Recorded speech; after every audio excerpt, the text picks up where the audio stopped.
Hello Freya，我哋試下呢兩個字啦噃。咁啊，第一個先啦，好簡單，得兩個 IPA 嘅啫。你逐個 IPA 示範下， E 夾埋咧， V 開估啊，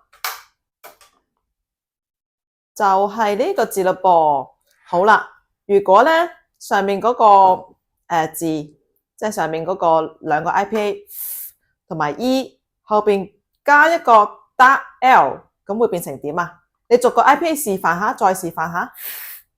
E O 係啦，呢個係個得 L 嚟嘅，因為佢後邊咧冇 vowel 啦，所以咧佢就係前邊嗰個 E 音發完之後，條脷即刻向上捲，有個少少O音咁出嚟嘅。Freya，你再示範下成個字啊。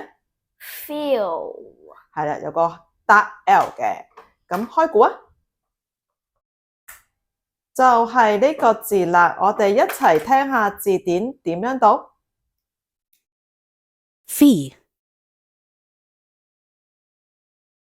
feel fee 中文翻譯是費用。She paid the entrance fee to visit the museum. 她支付了入場費來參觀博物館。